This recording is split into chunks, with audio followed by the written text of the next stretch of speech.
নির্বাচনী আওয়াজ তৈরি করেছে।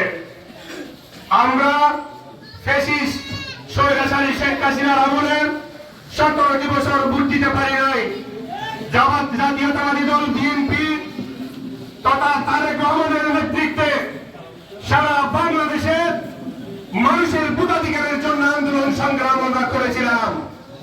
সেই আন্দোলন সংগ্রামের ফলে 17টি বছর পরে জাতীয়তাবাদী দল বিএনপির নেতৃত্বে আমরা ইনশাআল্লাহ 2026 সালের ফেব্রুয়ারি মাসে একটি নির্বাচন আয়োজন করতে যাচ্ছি।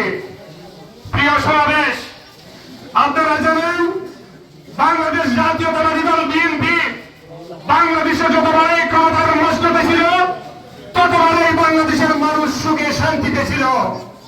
আমাদের নেতা শহীদ প্রেসিডেন্ট জিয়াউর রহমান বাংলাদেশের ক্ষমতার মসনদে আসার পরে আমাদের নেতা জিয়াউর রহমানকে সৌদি আরবে আমন্ত্রণ জানানো হয়েছিল। সৌদি আরবে যাওয়ার পরে আমাদের নেতা জিয়াউর রহমান যখন দেখলেন আল্লাহর কাবাগরের আশেপাশে কোনো গাছপালা হয়নি, তখন হজের যারা হজ যাত্রী ছিল তারা যখন রুদ্রের মধ্যে গরমের মধ্যে যখন কষ্ট পাচ্ছিল, তখন আমাদের নেতা শহীদ প্রেসিডেন্ট জিয়াউর রহমান চিন্তা করলেন এই কাবাগরের আশেপাশে যদি কি আমরা কিছু গাছ রোপণ করতে পারি তাহলে এই গাছের মাধ্যমে হজ যাত্রীরা ছায়া পাবে। তখন এই বাংলাদেশ থেকে নিম গাছ দিয়ে সৌদি আরবে তিনি ওই গাছ রোপণ করার পরে লক্ষ লক্ষ কোটি কোটি হজ যাত্রী সেই নিম গাছের ছায়া তলে যখন ছায়া পেয়েছিল, তখন সৌদি আরবের বাচ্চা বলেছিল এই হচ্ছে বিশ্ব নেতা যার মাথার যার বিবেকের মধ্য দিয়ে কোটি কোটি মুসলমানদের হৃদয়ের জায়গা, আস্থা বিশ্বাসের জায়গা আল্লাহর কাবাগরের আশেপাশে তিনি একটি সুশীতল ছায়াতল তিনি তৈরি করেছিলেন। সেই প্রেসিডেন্ট জিয়াউর রহমানের উপর খুশি হয়ে সৌদি আরবের বাদশা বলেছিলেন সেই মহান নেতা আপনি আপনার জন্য কি চান, কি উপহার আমরা দিতে পারি।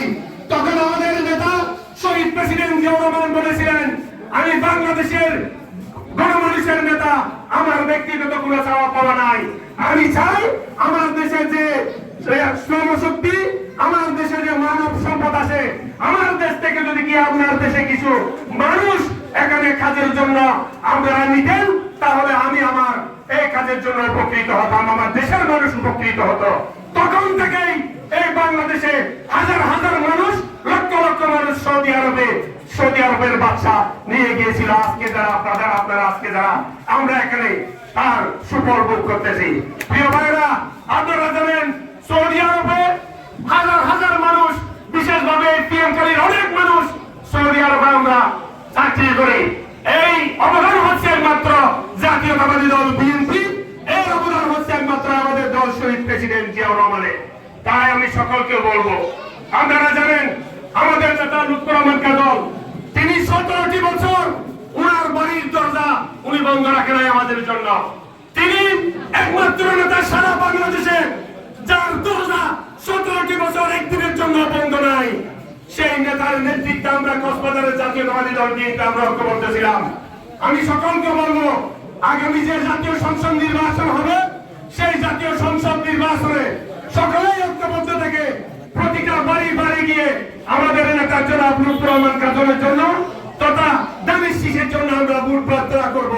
এবং আজকে যারা এখানে উপস্থিত হয়েছেন সকলকে আমি ধন্যবাদ ও মোবারকবাদ জানাই। আমাদের নেতা জনাব লুৎফর রহমান কাজলের বক্তব্য শোনার উদার আহ্বান রেখে আমি আমার বক্তব্য শেষ করলাম। আল্লাহ হাফেজ। বাংলাদেশ জিন্দাবাদ।